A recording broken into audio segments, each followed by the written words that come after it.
Mukunda jewels వారి కొత్త brand Purvi light weight లో హెవీ డిజైన్స్ ఈ నవంబర్ 1 కుక్కట్పల్లిలో గ్రాండ్ ఓపెనింగ్. వివరాలకు సంప్రదించండి. అమ్మా నమస్తే. నమస్తే అమ్మ జయలక్ష్మి. అమ్మా, కళలో ఏం కనిపిస్తే మంచిది, ఏం కనిపిస్తే దాన్ని మనం చెడుగా భావించాలి? ఈ కళలకు సంబంధించి చాలా గొప్ప శాస్త్రమే ఉందమ్మా. మన ఋషులు రాసినవి ఉన్నాయి, సిగ్మండ్ ఫ్రాయిడ్ వాళ్ళు రాసినటువంటివి ఉన్నాయి. వాటిల్లో చెప్పిందంతా చూడాలంటే ఆ శాస్త్రం అంతా చదవాలి. శాస్త్రం అంతా చదివేంత ఓపిక తీరిక, దాన్ని నిత్యం ఎవరికి ఏం కళలు వచ్చాయి, దీని ఏది మంచి ఏది చెడు అని చెప్పేటటువంటి ఒక ప్రత్యేకంగా కూర్చుని చేసే పని కాదు కనుక చదవలేదు. కానీ ఎటువంటి కళలు వస్తే ఎటువంటి ఫలితాలు ఉంటాయి అన్నది ఫలితాంశంగా రామాయణంలో చెప్పింది ఏమున్నాయో అవి మాత్రం చెప్పగలుగుతాను నేను. రామాయణంలో కూడా రామాయణంలో ఉన్నాయి. కానీ అమ్మ, రామాయణంలో స్ఫురించని అంశం లేదని కదమ్మా. ఆయన వాల్మీకి మహర్షి స్పృశించనటువంటి అంశం అన్నది లేదమ్మా. అన్ని విషయాలు ఉన్నాయి. అప్పుడు ఉన్నటువంటి నాగరికత, ఆ నాగరికతలో ఎన్ని శాస్త్రాలు ఉన్నాయి, ఆ శాస్త్ర విషయాలు ఏమున్నాయి, అందులో చాలా మందికి అన్ని తెలుసు. పైగా చదువుకునే వాళ్ళు కూడా అందరికీ తెలిసి కూడా ఉండేవి. అంటే ఏ అంశం గురించి మాట్లాడినా ముఖ్యంగా మీరు రామాయణంలో నుంచి ఎగ్జాంపుల్ తీసుకొని చెప్తూ ఉంటారు. అన్ని ఉన్నాయి. అది ఒక కల్పవృక్షం అమ్మా. నువ్వు ఒక దాని పేరు చెప్పు, అందులో కనపడుతుంది దానికి సంబంధించిన విషయం. బాబా, అద్భుతమైన గ్రంథం. రైట్. కళలు. దశరథుడు రాముడికి వివాహం అయిన తర్వాత భరతుడు మేనమామల ఇంటికి వెళ్ళిన సందర్భంలో కొన్ని సంవత్సరాలు అయిన తర్వాత, అంటే 11-12 సంవత్సరాలు అయ్యి ఉండొచ్చు అప్పటికి. అంటే రాముడికి వివాహమైన 12 ఏళ్లకి 12 ఏళ్లకి దశరథుడు ఒకరోజు సభ చేసి చెప్తాడు, నాకు కళ వస్తోంది, కళలు వస్తున్నాయి, ఆ కళల ప్రకారం నేను ఎక్కువ కాలం జీవించి ఉండను అని చెప్పాడు. ఏమంటే తనకి సంబంధించినటువంటి అంతరిక్షంలోనేమో తన సంబంధించిన నక్షత్రాలు అవి రాహుగ్రస్తమైనట్టు కనపడడం అనేది ఒకటి చెప్పాడు, ఖగోళ శాస్త్రానికి సంబంధించి. అంతేకాకుండా తాను నగ్నంగా కనపడుతున్నానని, అంటే అది తనకి ఎవరన్నా తనని తాను నగ్నంగా కనపడినట్టయితే తన మరణం ధ్రువం అని ఇంకా తనకి సంబంధించి కొన్ని చెప్తాడనమాట. ఈ కారణంగా నాకు మరణం సమీపించింది అని నాకు అర్థమవుతోంది అని చెప్తాడు. ఇది ఒకటి. ఇది కాక అసలు ప్రత్యేకంగా సీతాదేవి హనుమంతుడిని చూసినప్పుడు ఏమిటి ఇక్కడ ఈ కోతి కనపడింది, ఈ కోతి కలలోకి వస్తే బంధువులకి ఏదో హాని కలుగుతుందంటారు, ఆత్మీయులైనటువంటి వాళ్ళకి ఏదో కష్టం కలుగుతుందంటారు, ఏమిటి నాకు ఇలా కలిగింది, అందరూ క్షేమంగా ఉన్నారా లేదా అనుకుంటుంది. అనుకుని మళ్ళీ అనుకుంటుంది, నాకు కళ ఏమిటి, నేను నిద్రపోతే కదా కళ రావడం, ఇది నిజంగానే కోతి, కళ కాదు అంటుంది. అంటే కళలో కోతి కనపడితే ఆత్మీయులకి హాని అక్కడ చెప్పింది. ఆ తర్వాత అసలు త్రిజట స్వప్న వృత్తాంతమే ఉంది. త్రిజట అని ఈవిడికి సీతాదేవికి కాపలా ఉన్నటువంటి స్త్రీలలో ఒక వృద్ధురాలు. ఆవిడ అక్కడ కూర్చుని కాపలా కాస్తూ కాస్తూ కాస్తూ నిద్రపోయింది. కునికింది, ముసలిది కదా. దానికి 3 లెవెల్స్ లో కళ వచ్చింది. Continuity of sleep, of dreams. కళలు కంటిన్యూ అవడం కూడా ఉంది. అది ఇప్పుడు అది కూడా ఈ మధ్య దాని మీద కొన్ని పారాసైకాలజీలో ప్రయోగాలు చేస్తున్నారు.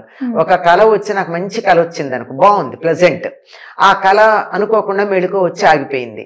ఆగిపోతే అది కంటిన్యూ కావాలి, అదే కళ కంటిన్యూ కావాలంటే దాన్ని కంటిన్యూ చేసుకునే ఒక టెక్నిక్ కూడా ఉందిట సైకాలజీలో. అద్భుతం కదమ్మా. అద్భుతమా? ఎందుకు వచ్చింది విషయం బాగుంది, బాగుంది. కానీ అసలు కళ్ళే రాకుండా హాయిగా నిద్రపోతే ఎంత బాగుండు. అలా ఉంటుందా కదమ్మా? ఒక్కొక్క రోజు అసలు ఏం గుర్తుండదు, అసలు కళలు ఉండవమ్మా. కొంతమందికి విపరీతమైనటువంటి మానసికమైన కార్యక్రమాలు నడుస్తూ ఉన్నప్పుడు మాత్రమే, యాక్టివిటీ ఉంటే మాత్రమే కళలు వస్తాయి. లేకపోతే హాయిగా ఏదో ఏనుగులు తొక్కినా తెలియనట్టు, పిడుగుపడ్డా తెలియనట్టు పడుకున్నారంటారే, అట్లా పడుకోవడం అసలు నిజమైనటువంటి శారీరక మానసికమైనటువంటి అద్భుతమైన విశ్రాంతి లభ్యమవుతుంది దానికి. ఆవిడ చెప్తుంది 3 రకాల కళలు చెప్తుంది. ఒకటి ఏమిటంటే రాముడు ముందు ఇది 1000 హంసలు మోస్తున్న పల్లకీలో వస్తున్నట్టు, సీతాదేవి ఏమో చంద్రుణ్ణి సూర్యుణ్ణి ఇలా చేతులతో తడుముతున్నట్టు అట్లా.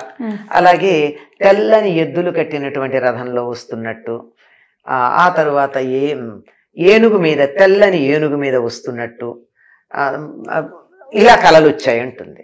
అంటే 3 లెవెల్స్ ఈవిడికి వచ్చింది. ఈ 3 కూడా శుభం. తెల్లని వస్తువులు వస్తే శుభం, తెల్లని ఎడ్లు ఆబోతులు అవి వస్తే శుభం, తెల్ల ఏనుగు వస్తే శుభం, ఈ తెల్ల హంసలు శుభం. ఈ తెల్ల ఏనుగు అన్నది మనకి బుద్ధుడి చరిత్రలో కూడా కనపడుతుంది. మాయాదేవికి తెల్లని ఏనుగు వచ్చి వైశాఖ పూర్ణిమ నాడు తనలో ప్రవేశించినట్టుగా కాలుస్తే ఆ తరువాత ఈయన పుట్టాడు, సిద్ధార్థుడు పుట్టాడు అని చెప్తారు. అంటే మహానుభావుడైనటువంటి వాళ్ళు. ఇది చాలా శుభప్రదమైనటువంటి కళలుగా వీటిని చెప్తారు. ఇది అయ్యాక రావణుడి పరిస్థితి కూడా ఆ త్రిజట కళల్లో వస్తుంది. నూనె తాగుతున్నట్టు, జుట్టు విరబోసుకున్నట్టు, నల్లని స్త్రీ జుట్టు పట్టుకు ఈడ్చుకెడుతున్నట్టు, రథం మించి లాగితే తల్ల కిందలుగా పడుతున్నట్టు, ఆ పడ్డవాడు వెళ్ళక్కడ ఆ మలం ఉన్నటువంటి గుంటలో పడ్డట్టు, అందులో పడ్డవాడు లేచి అలా నగ్నంగానే వికటాట్టహాసం చేసి పరిగెడుతున్నట్టు, ఇట్లా చెప్తూ ఇలా చెప్తూ ఈయన అలాగే పరిగెత్తాడు. ఆ తర్వాత ఆయనకు ఇంద్రజిత్తు వీళ్ళందరూ తమ్ముళ్ళు వీళ్ళందరూ కూడా అట్లాగే ఒకళ్ళు మొసలినెక్కి వెళ్ళినట్టు, ఒకడు దున్నపోతునెక్కి వెళ్ళినట్టు ఇట్లాంటి కళలు వచ్చాయి అని చెప్తుంది.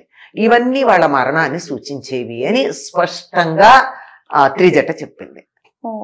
దీన్ని బట్టి మనకి ఏవి వస్తే మంచిది ఏవి వస్తే చెడు అనేది తెలుసు. ఆ తర్వాత విభీషణుడు కనపడతాడు.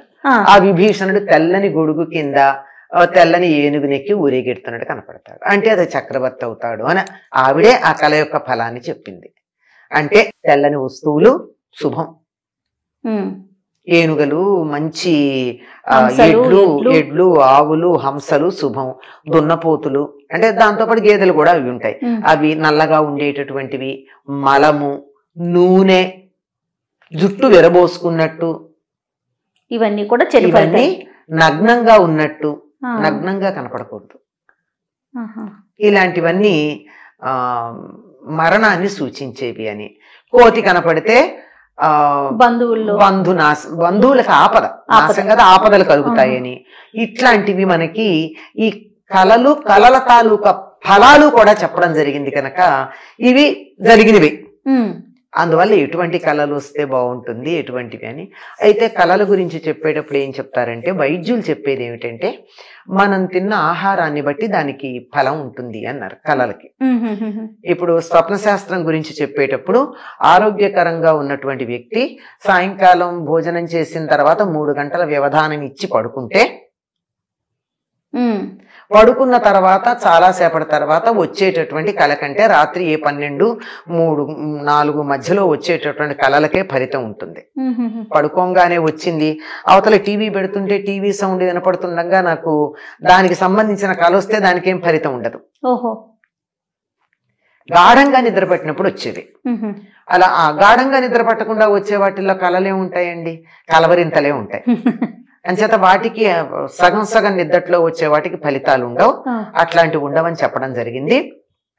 ఆధునిక శాస్త్రజ్ఞులు చెప్పిన మాట నేను చెప్తున్నా, ఇందాక రామాయణంది చెప్పిందే కాకుండా.